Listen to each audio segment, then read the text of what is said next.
Yeah, we have 4 children. Sadly, in 1994, our oldest son Philip died at the age of 7.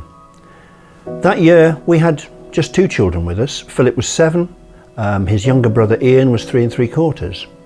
The year before we had a really happy family holiday on the beach in the summer, and in March one day I took Philip off to school as I normally did. It was a Wednesday. I actually had a day off from work and I took him off to school. Said goodbye to him just outside the school gate, and that was actually the last I talked to him.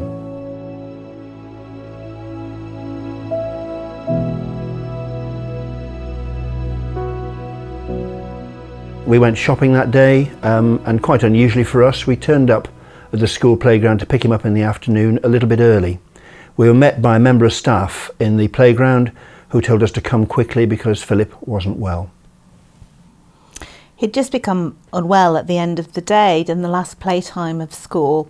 He'd had a headache and he'd vomited, and his teacher took him inside, but she became increasingly concerned with him as his level of consciousness dropped quickly, and they weren't able to contact us on the phone, so he'd been ill for about 20 minutes when we arrived. I went into the classroom and saw him, and Mike went to collect the car so that we could take him off. I just got a little response from him, but really he was dropping very deeply into unconsciousness. We got him into the car and took him off to our local hospital, where we were seen very quickly, very efficiently by the team there, who were great, but they warned us that it looked as if it was quite a serious situation, and then they actually transferred him up to London. Yeah, he was taken by ambulance round to a neuroscience special hospital in Wimbledon. We had to follow in the car. We were quite cross actually that they wouldn't let us in the ambulance, but there were too many medical staff there. And when we got to the hospital, just as we got to the doorway, Philip's trolley was coming across the doorway, so we were actually able to join in with the medics there. They were great. They really explained the seriousness of the situation. They showed us the CT scan and said he'd had a brain hemorrhage, and the only way really was to try and relieve the pressure, so they needed to do an operation. And it was major brain surgery, and the senior registrar said, well, we've called the professor in and he will be operating, and we gave permission for that. It was all we could do. We said our goodbyes before he went up, and they were fair in that they said it really was a very serious operation, and so we said that goodbye knowing that there was a possibility that this was the last goodbye we would say to our 7-year-old boy. So they said it would be a long operation. We wandered around the streets of Wimbledon. We were talking in a bit of a daze. We were praying, and came back to the hospital later that night, and at about 11:20 that night the professor walked in and said very sadly that Philip had died in theatre just a few minutes before.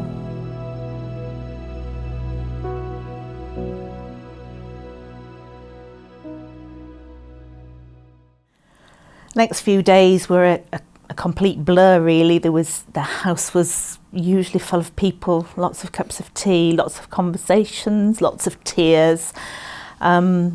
We had some good support. We had friends who would just sit with us and cry with us, spend time with us. But of course there was a funeral to organise, something which we'd never crossed our minds. So there was lots of things had to be done practically, but there was lots of people there who were helping us with all of that, and lots of people around. The house was always busy. Yeah, the funeral itself was great. We had lots and lots of people came, and from Philip's school, the teachers came as well. And friends came from all over the country, and we felt so supported. And I remember them coming back to our house afterwards, and people had prepared food as well for that, and it was almost like a party, and you'd be happy to see someone, and then suddenly you'd remember why you were all here, and that just brought you up with a real start. You know, we had some great support in those days, weeks leading up to the funeral. People were from our church and from the church we used to belong to, turned up with food. People turned up and said, right, where's the ironing? I'm going to do it for you. They were just so practically supportive, and we felt really cared for. Just after the funeral, we managed to find somewhere to go away for a few days just to be ourselves, I guess just the three of us now. And that was hard, and just starting to adjust to that sense of we'd been four, and then we were just three of us all of a sudden. And then other people's lives started getting back to normal. And ours didn't, because our normal would never be normal again. And the support was still there, but not as often. And there was a lady in the church we went to who was actually a bereavement counsellor, and she just came up to us one day and said, if you want to talk, you know where I am. And it was after a few months, I think, that we realised that we probably needed to talk to someone. And so one day we went to her and said, Brenda, we really need to talk.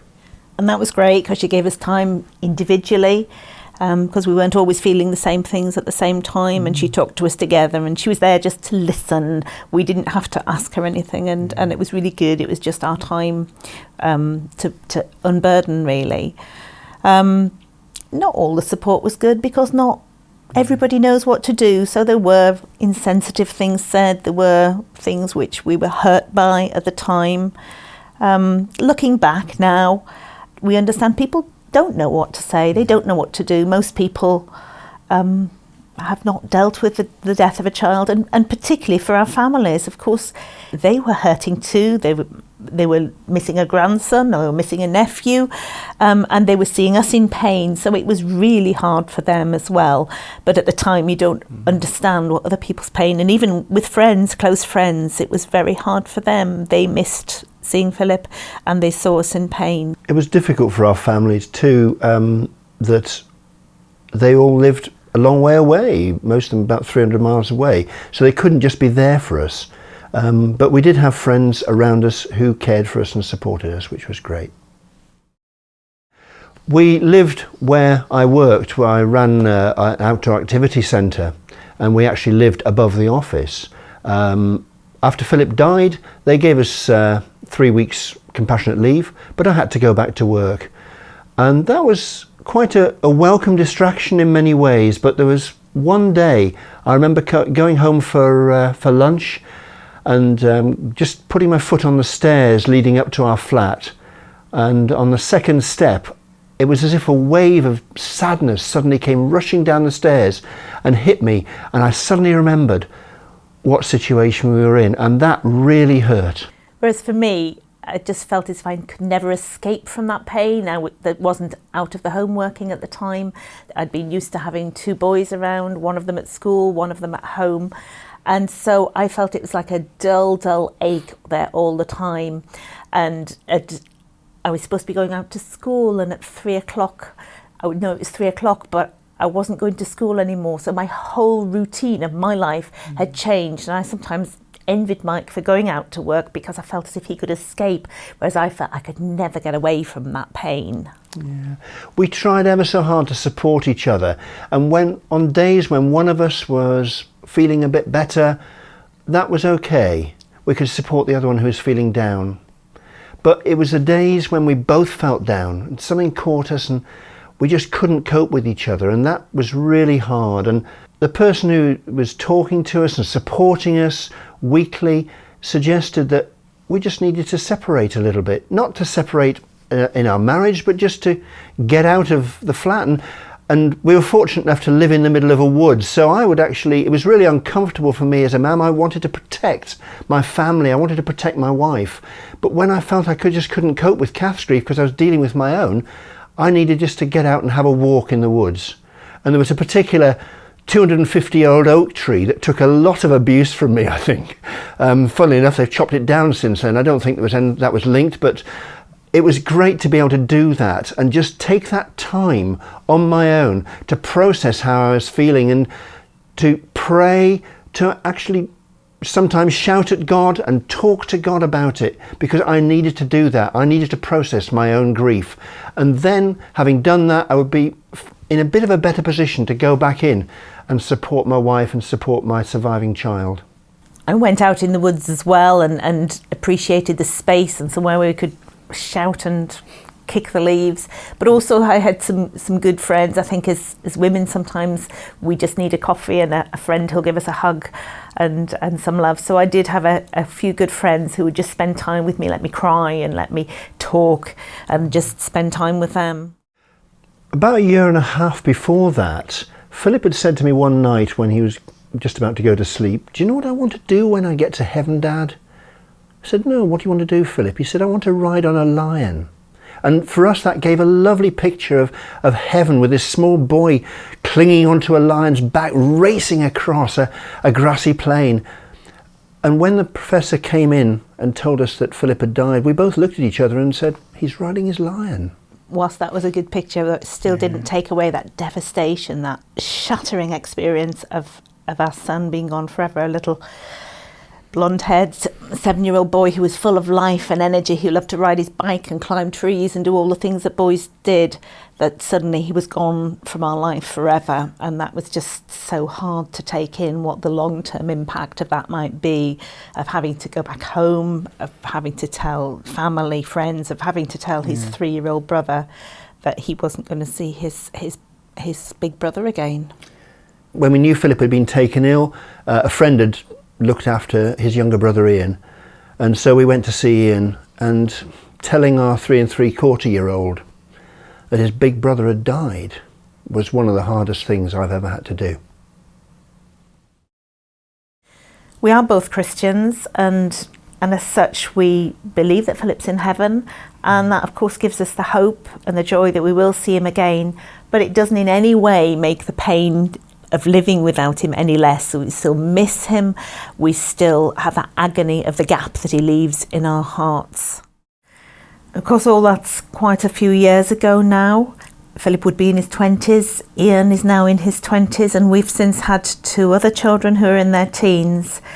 But there's still that gap in our family. No matter how many years have gone by, our eldest son is no longer with us, and all of the children miss him in their different ways. They miss having that older brother as a role model. They miss their brother, which they never knew. So there's still that impact in our family. And March is still a hard time at times for us. It was Philip's birthday and the anniversary of his death. So there are still days, not so often, not so difficult, but there are days that are harder than others, days when we want to set time aside to think, to remember, to cry, to talk, to look at photos perhaps, but it is still something which impacts our lives in a very real way. Over the years we've found different ways of remembering Philip. In the months after his death, we collected all the photos we could, and we've got about 1,000 photos, and we put them into special albums, and they're there still for us to look at. And even with Philip's younger brother Ian, when he was 4, we actually made a special album for him. He still has it, of special photos of his big brother. And with the 2 children we've had since, we've been able to show them the photos. We have different photos around the house of Philip, and different ways of remembering him. One of the things we've always done is celebrate his birthday every year, and in those early years after his death we did it in a way that he would have enjoyed at that age. So in those early years we went to McDonald's, and we took the whole family and some of their friends with us as well. And then as Philip would have got older, we've been to places that he would have enjoyed at that stage. So we graduated from McDonald's to Pizza Express, and then to a burger restaurant, a gourmet burger restaurant, and then on what would have been his 21st birthday, we actually went up to London to see The Lion King, which was incredibly precious for all of us as a family, and it's something we try and do as a family each year. And as our surviving children have got older, they're not always with us, and they will remember him in their own way, but we still try and keep on those traditions to remember him, because he will always be part of our lives, always part of our family, and each member of our family knows that and remembers him in their own way.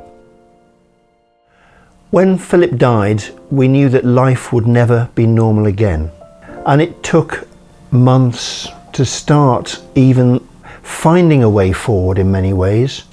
We were really well supported in those early days where people brought food round and we had what we needed, the basics of life. And Kath's a very good cook, but it took months before she was able to really put a meal on the table again. It was about a year after Philip died. I had a significant birthday and we decided to have a party to celebrate that and to raise money for needy children as part of that, of making a difference, I guess. And Kath did all the food preparation for that. She catered for over 100 people. And that gave her a real focus. And that was about a year after Philip had died. And it was only looking back, I guess, that we could see that our capacity for coping with life had grown. And little by little, we were on our way to discovering that actually life could be normal again, but it would be a new normal. A different sort of normal from the normal we'd known previously. And as time has gone on and we've had more children, that's become part of our new normal too.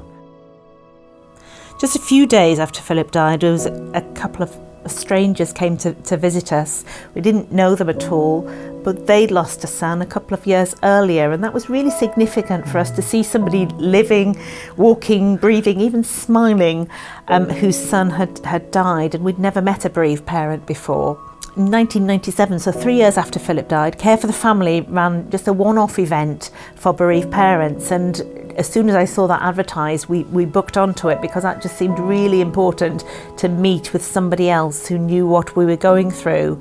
And we went along to that and met a whole room full of parents who'd lost children, some longer ago than us, some of them much more recently. And again, I think we recognised we were on a journey, and looking back, we had grown, we had changed, but others further down the road, we could see there was still lots of things that we needed to come to address and to work towards.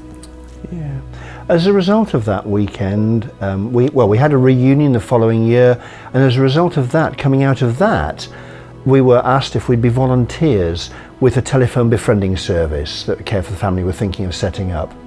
And so that's how we got involved. And since 2007, we've been coordinating the work of bereaved parent support.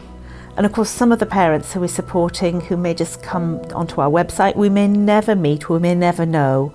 Those who we chat to on Facebook, but where we do see the real impact of what we're doing is when we meet people who come to our events. And one of the things we see at events is a physical change in people from the start of the day. The hardest step that people take at our events is the one over the threshold, actually getting in there, because most people who come to the event don't want to be there because they'd rather their child hadn't died. And they come in looking drawn, tired, tense. And by the end of the day, they've discovered it's a safe place to be because there's a room full of bereaved parents who understand a bit of their loss. And they're in a safe place. They're understood. They feel more relaxed, and to even smile where they didn't even think it was possible to smile. So we see that physical change, and that is a real privilege. And we see people as well coming to the events and discovering someone else with a similar situation, and then getting in contact with them and keeping in contact and supporting each other. And that's great because we see the ongoing effects of that one day or the weekend that we've put on. It has been a real privilege to be involved in this way in supporting bereaved parents. It's a privilege to lead our team of volunteers, and what we and them all long to see is some good coming from what has been the worst loss for all of us.